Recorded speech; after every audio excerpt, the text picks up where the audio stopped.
Hebreos 11:1. Es pues la fe, la certeza de lo que se espera y la convicción de lo que no se ve.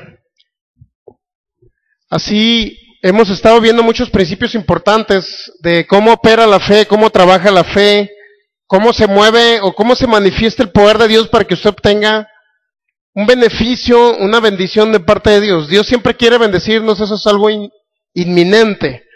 Pero lo importante de todo es entender cómo debo de trabajar yo mi fe para que obtener las cosas del mundo espiritual. Hay muchos regalos, hay muchas bendiciones de parte de Dios que están allá en los lugares celestiales. Efesios 1:3 dice que Él ya nos bendijo, pero ¿cómo puedo hacerle yo para que se manifieste? Bueno, es muy importante saber cómo le podemos hacer para que el poder de Dios se manifieste en esa área de lo que requerimos en esta tierra. Fíjese bien, vamos a ver el caso de una mujer llamada Sara, en el mismo Hebreos 11, en el versículo 11. Fíjese bien, este caso es muy importante, dice, por la fe también la misma Sara, siendo estéril, recibió fuerza para concebir y dio a luz aún fuera del tiempo de la edad, porque creyó que era fiel quien lo había prometido. Fíjense, es muy importantísimo eso. ¿Cómo usted puede obtener algo cuando es incluso contra naturaleza, contra lo normal que ven nuestros sentidos naturales, que sienten o que vemos?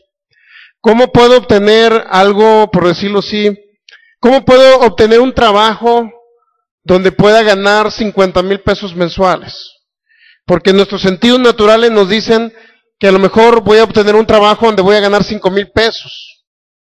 El detalle es saber cómo puedo percibir yo o cómo puedo hacerle para conseguir un trabajo de 50,000 pesos cuando solamente a lo mejor mis ojos naturales ven y mi entendimiento, mi mente natural me dice que a lo mejor voy a obtener 5,000 pesos. Una de las cosas importantes, fíjense, se lo pongo en ese sentido, pero no es tan difícil como el caso de Sara. Imagínense ustedes, mujeres, que tengan 90 años y que les diga Dios, vas a concebir a tus 90 años. Yo creo que era muy difícil entender eso, ¿verdad? No es más fácil obtener un trabajo donde gane 50,000 pesos, ¿verdad? Que es más fácil a que una mujer de 90 años pueda tener un bebé. Digo, yo pienso por ustedes, pues imagínense de 90 años ustedes, y de repente que alguien les diga, vas a concebir. ¿Verdad que si es contra naturaleza? Es contra naturaleza eso. O sea, es prácticamente imposible. Actualmente, si usted le dice a una viejita de 90 años, vas a tener un bebé, nadie lo va a creer en toda la tierra, ¿me explico? O sea, todo el mundo está en contra de eso. ¿Por qué? Porque nadie ha visto a una viejita de 90 años tener un bebé. Ahora imagínense si alguien te dice, oye, ¿cuánto estás ganando? No, pues gano 10,000 pesos en mi trabajo mensuales, ¿ok? ¿Crees que puedes ganar 50? ¿Verdad que es más fácil creer que puedo ganar 50 a que una viejita de 90 años tenga un bebé? Es más fácil, ¿sí o no? Soy el único loco que estoy aquí hablando. Es más fácil, créalo que es más fácil que usted tenga un ingreso de 50 que una viejita de 90 años tenga un bebé. Sin embargo, fíjense la actitud de Sara. Por la fe también la misma Sara, fíjense, es importante, la fe. La misma Sara siendo estéril, imagínense. De una viejita de 90 años, recibió fuerzas, ¿para qué? Pero ella tuvo fuerzas, ¿para qué? Para concebir. Pero no nada más dice que concibió, sino también dio a luz. Aún fuera del, fíjate, aún fuera de qué? Del tiempo de la edad. Aún fuera del tiempo de la edad. ¿Qué significa, qué simboliza para nosotros este hecho? Primero dice que recibió fuerzas. En el 2 Corintios 12, no me pierde Hebreos 11.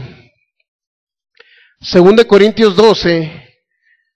Fíjense bien lo que dijo el apóstol Pablo, la actitud del apóstol Pablo ante las adversidades, ante los ataques del diablo. 2 Corintios 12, fíjense bien lo que dice. En el versículo 7, 2 Corintios 12:7. Y para que la grandeza de las revelaciones no me exaltase desmedidamente. Cuando usted lo lee así, muchos creen que Pablo era un presumido y que por eso Dios le puso un aguijón de parte, Dios usó al diablo para que le pusiera un aguijón. Pero no, eso significa que para que las revelaciones no lo levantaran como un ministerio poderoso, eso quiere decir en pocas palabras. No se trata que él se ensoberbezca, no se trata de eso, sino para que Satanás frenara el ministerio de Pablo, para que me entienda, y no diera a conocer las revelaciones. Con esa finalidad, Satanás le puso un aguijón. Fíjese bien cómo dice ahí. Y para que la grandeza de las revelaciones no me exaltase, significa levantar su ministerio. Para que usted capte ese asunto. Luego vamos a ver el caso del aguijón de Pablo. Me fue dado un aguijón en mi carne. Y ahí mismo especifica cuál es el aguijón. Mire, fíjense bien. ¿Un mensajero de quién? No, ¿verdad que no es de Dios? ¿Es un mensajero de quién? De Satanás. Y mensajero es la palabra ángelo, que básicamente está hablando un ángel, es un ángel del diablo. ¿Para qué dice? Para que me abofetee. La palabra abofetear es la palabra colafiso, con K, y significa como golpear con un puño, pero también significa estorbar, castigar, restringir, todo eso significa colafiso. Entonces, en pocas palabras, era un mensajero de Satanás para que le estorbara, para que castigara o estorbara el ministerio de Pablo, fíjense, para que lo abofetee o estorbar, que es la misma palabra. ¿Para qué? ¿Con qué finalidad estorbaba? Para que no se enaltezca sobremanera. Y no está hablando de soberbia, está hablando de enaltecer su ministerio. Es decir, que Pablo pudiera predicar el evangelio en toda la tierra a los gentiles. Porque era un ministerio para los gentiles. Y fíjese bien, para que esa grandeza de las revelaciones no lo levantara, desmedidamente le fue un aguijón.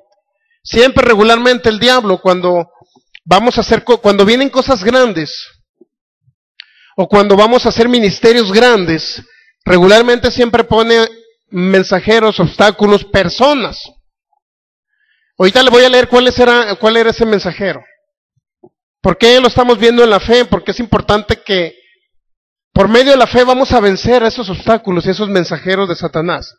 En primer lugar, debe entender usted que es un mensajero del diablo. ¿Estamos de acuerdo en eso, verdad? ¿Que no es de Dios? Sí estamos de acuerdo, ¿verdad? Y que abofetear significa estorbar. Que iba a estorbar, que iba a castigar o que iba a estorbar algo, ese mensajero. Y la finalidad era que Pablo no se enalteciera, es decir, que no se levantara. No está hablando de soberbia, de enaltecerse con soberbia, sino que no se levantara como ministerio. Fíjense, ese es el objetivo. O sea que el diablo utiliza mensajeros ángeles, y esos mensajeros o ángeles regularmente te mandan mensajes por medio de personas. No crean que va a venir un ángel del diablo con sus cuernos y su cola ahí como flecha, y luego le va a decir a usted que ya no va a seguir en su ministerio, que ya no va a seguir en esta vida, que ya no la va a hacer para el día siguiente. No, directamente el diablo va a utilizar personas. Por ejemplo, cuando usted va muy animado y dice, bueno, este día yo declaro que voy a conseguir cosas grandes, que este día me van a contratar, que este día voy a conseguir algún empleo muy bueno, que este día me va a salir una empresa, o que este día me va a salir un negocio, porque Dios me da el poder para hacer las riquezas, y de repente, a lo mejor cuando llega con un familiar, un amigo, y le dice, no vas a poder. Entonces el diablo utiliza personas. Cuando hay un ministerio grande, utiliza hasta hermanos en Cristo. ¿Sí sabe usted? Vaya que sí lo he visto yo. He utilizado últimamente hermanos para frenar nuestro ministerio. Pero fíjese bien, no importa eso. O sea, nuestra lucha no es contra ellos, ¿sí sabía? Ha utilizado hermanos, pero nuestra lucha es contra el diablo. Pero te dice por medio de hermanos, inclusive actúa por medio de hermanos. Por ejemplo, en nuestro caso actuó por medio de hermanos para desanimarnos y decir pues que ya no vamos a permanecer en el ministerio. Pero fíjese bien, es importante usted saber qué es lo que Dios dice. Sergio y Silvia Soto en Guadalajara ya no éramos nada, no éramos un ministerio. Ya habíamos desaparecido para una institución. Y lo digo en buena onda, ¿no? Porque ya los perdoné, no lo digo enojado. En buen plan, sí, porque yo ya los perdoné, tengo que perdonarles. Pero ellos, sin embargo, fíjense, a ellos los usó el diablo para venir a desanimarnos, se llevaron hasta sillas. Bueno, se las dimos. Se las dimos contra la espada y la pared. Ah, cierto. Bueno, hubo un común acuerdo y se les dimos para que iniciaran un ministerio aquí. Los hermanos los ayudamos. Está mejor así, ¿verdad? Pero fíjense bien, el diablo te mete en la mente de que no vas a poder. Eso estoy hablando de mi ministerio, pues, de nuestro ministerio. Sergio y Silvia Soto nos quisieron frenar. Nos quiso frenar el diablo utilizando hermanos. Fíjense qué tremendo, ¿no? Utilizando hijos de Dios, utilizando ministros. Pero ¿sabe una cosa? Es importante entender que cuando estamos en Cristo nada nos puede frenar, ni aún así que vengan de parte de personas que sean hermanos.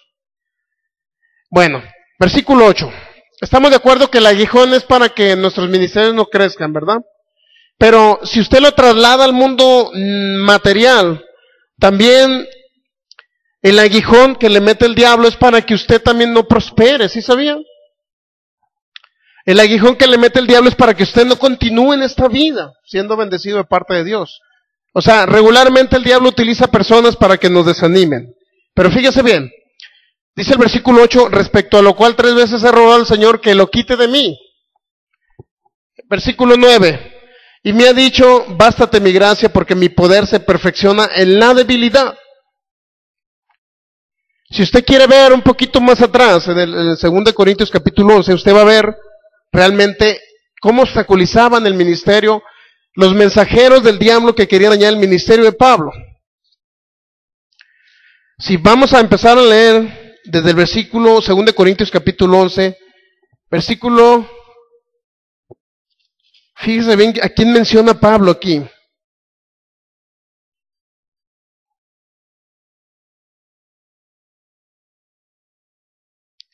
Fíjese bien, desde el versículo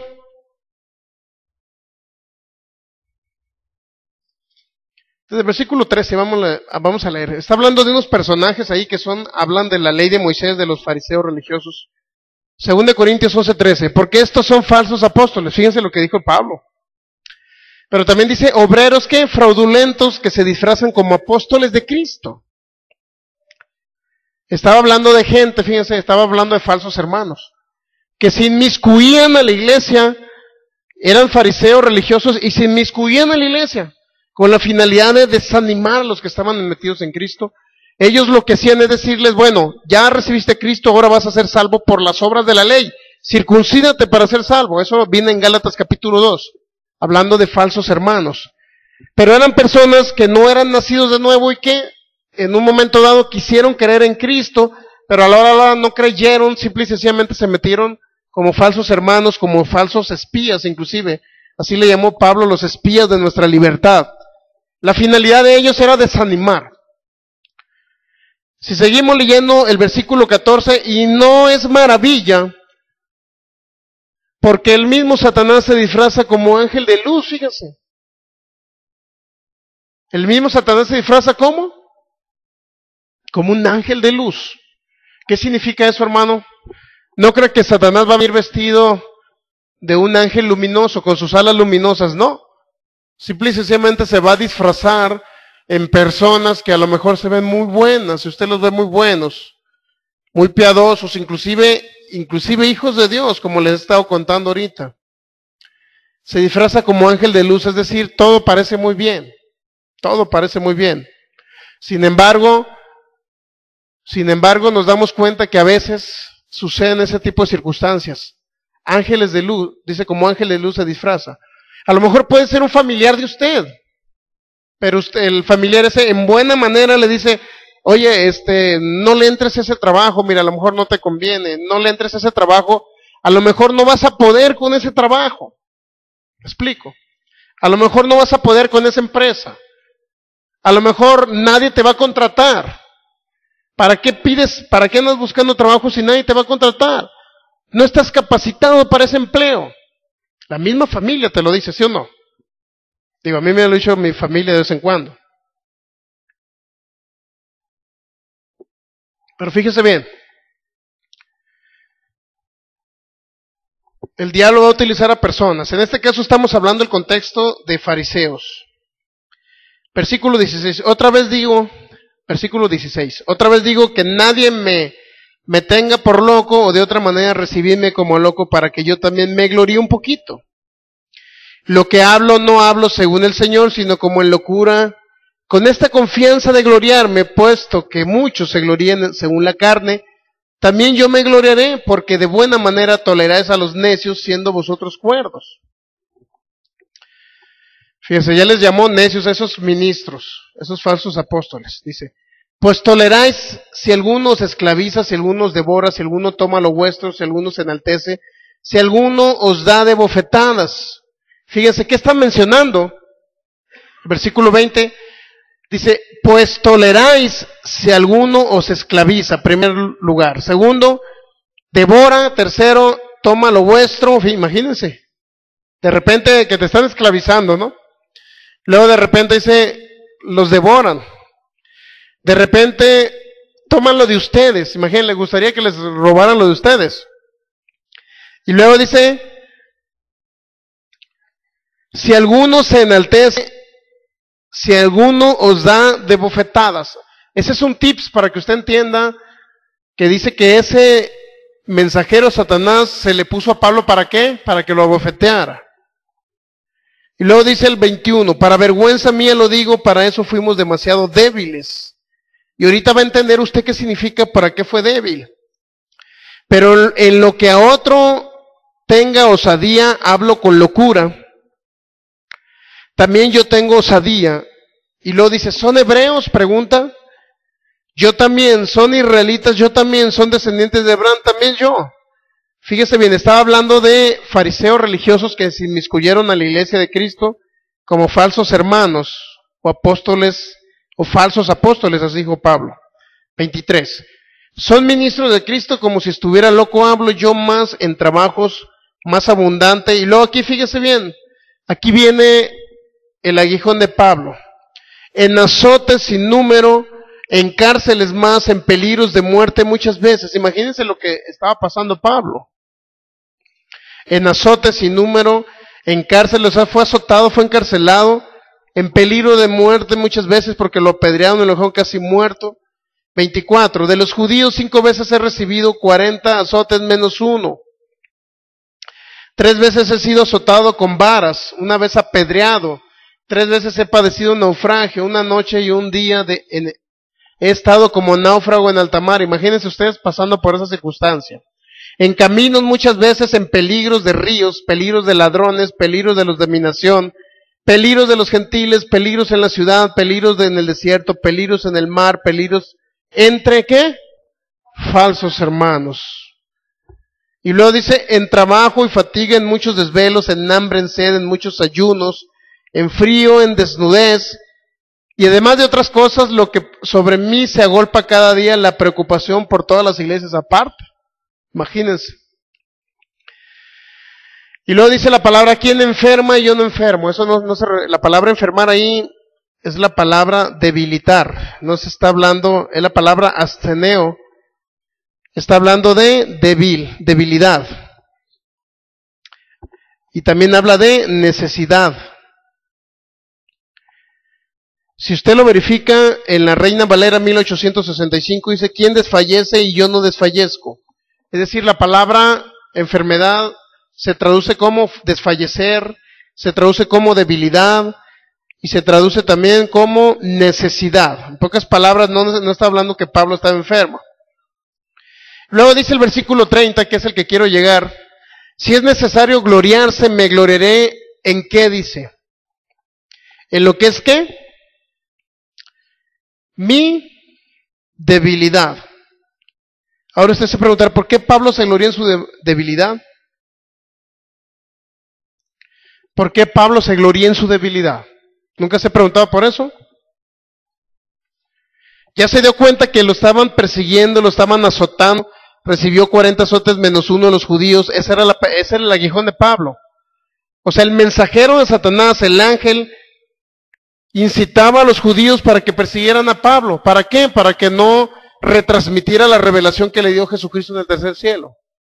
Sí sabía eso, ¿verdad? Fíjese bien. Todo el contexto habla de que Pablo estaba siendo apedreado y todo, y que lo perseguían, y por eso pasaba hambre, desvelos y todo eso y todo lo demás. Necesidad, naufragios, cárcel, azotes, pedrada de los judíos. Pero fíjese bien, luego concluye Pablo en el versículo 30, si es necesario gloriarse, me gloriaré en lo que es mi debilidad. Ahora lo vamos a relacionar con 2 Corintios 12, versículo 8 y 9. Dice, respecto a lo cual 3 veces he rogado al Señor que lo quite de mí. Y me ha dicho, bástate mi gracia porque mi poder se perfecciona en la debilidad. Por tanto, de buena gana me gloriaré más bien en mis debilidades para que repose sobre mí el poder de Cristo.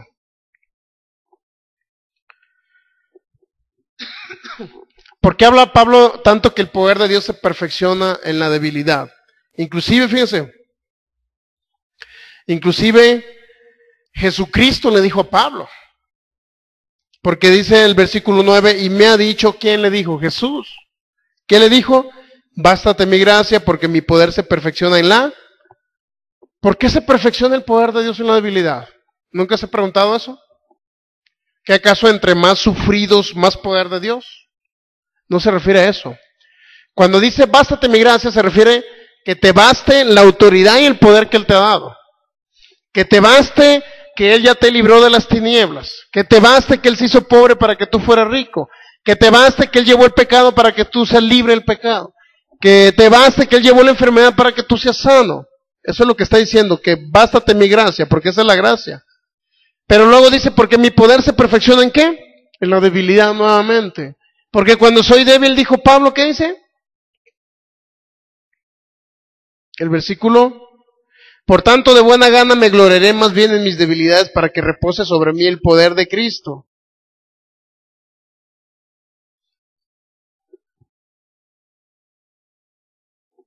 Está tremendo eso. ¿Qué piensa usted? ¿Que entre más afligido, más problemas, más poder de Dios? Fíjese, ¿por qué se perfecciona cuando en la debilidad se perfecciona el poder de Dios? Porque cuando nosotros estamos bien, estamos al 100%, pues somos salvos, no estamos enfermos, los negocios van bien, el trabajo va perfecto, estoy ganando un super sueldo, voy a la congregación, me gozo con los hermanos, y no está pasando por ninguna necesidad, su familia está perfectamente bien en armonía. La pregunta es, cuando todo va bien, de maravillas, ¿alguna vez usted ha tomado la autoridad para reprender al diablo cuando todo está bien? ¿Verdad que no lo hacemos? ¿Para qué reprende el diablo si todo va perfecto? Entonces, fíjese bien, lo que quiso decirle Jesús a Pablo es que cuando tú eres débil, es decir, cuando el diablo considera que tú eres débil o tú te sientes que eres débil o estás pasando por una tribulación, una angustia, una necesidad, es cuando debes de perfeccionarse el poder en ti. ¿En qué sentido? En que tú tomes la autoridad que Jesús te ha dado y el poder del Espíritu Santo y comiences a actuar en fe y reprender las obras del diablo. ¿Está captando por qué se perfecciona en la debilidad? Porque cuando todo va bien, pues usted nunca jamás va a reprender al diablo. ¿Me explico? Porque todo va perfecto. O sea, no hay necesidad de reprender algo porque no lo necesita. Sin embargo, cuando usted está pasando por la situación complicada, debe de declarar la palabra, pero también debe reprender al devorador. ¿Para qué? Para que se quite de la situación. ¿Me explico? Ahora, por eso dijo Pablo, el Señor le dijo a Pablo en el versículo 9, bástate mi gracia porque mi poder se perfecciona en la debilidad. Por tanto, de buena gana me gloriaré más bien en mis debilidades para que repose sobre mí ¿qué? El poder de Cristo. Entonces, ¿por qué se gloriaba Pablo? Porque entonces salía a relucir la fe de Pablo, para que usted me entienda. ¿Qué pasa si usted dijera, bueno, pues es que tengo una empresa nacional, tengo 10 coches ahí ahí en la cochera, tengo uno para cada día de la semana y me sobran 2 y los presto. Tengo algunos deportivos para irme a la vuelta, tengo una avioneta para irme cuando quiero, voy de compras allá a Los Ángeles. ¿Qué pasa si usted estuviera en esa circunstancia económica? ¿Qué pasa si estuviera completamente sano? Usted tiene a Cristo en su corazón, cree en el poder de Dios para sanar. Está todo perfecto porque su cuerpo está completamente sano. ¿Qué pasa si su familia está en perfecto estado, sus hijos en la escuela o sus hermanos en la escuela? ¿Qué pasa cuando está todo perfecto? La pregunta que le haría yo, ¿usted reprendería al diablo? ¿Necesita el poder de Dios ahí? ¿Lo necesitamos o no? El poder de Dios se necesita para que ejecute algo en contra de las obras del diablo, ¿sí o no? O sea, el poder de Dios está siempre presente, pero usted no lo requiere porque no lo necesita en ese momento. Pero cuando viene un enfermo aquí al frente y oramos por él es porque se necesita el poder de Dios, ¿sí o no? Siempre está presente y siempre está vigente, donde quiera, en cualquier lugar. Donde usted ande, dice, ahí está el Espíritu Santo con usted. Pero si usted no lo requiere, pues no lo necesita. En ese momento no reprende, no declara un milagro creativo y no sucede. ¿Por qué? Porque no lo necesita, no lo requiere. Por eso dice, bástate mi gracia porque mi poder se perfecciona en la debilidad. Pero ¿qué pasa? Todo lo contrario. Cuando dice, bueno, estoy en una situación complicada, estoy enfermo, las cosas no me salen, mi familia no me quiere, pasé por la calle hasta un perrito me orinó. Imagínense que le venga, que diga, bueno, es que no doy una, como mucha gente dice, es que este día he tenido tan mala suerte que nada más falta que un perrito llegue y me orine. Me han dicho unos hermanos allá, me dijeron una vez. ¿Por qué? Porque no daban una. Pero ahí en ese momento, la situación más complicada, es donde debemos de sacar fuerza de lo más interior de nosotros, que eso es la sustancia de la fe. Y usted va a comenzar a ejecutar la palabra cuando la comience a declarar, cuando la comience a hablar. Y empieza usted a decirle al diablo sus verdades. Decirle que usted sí puede salir adelante. ¿Me explico?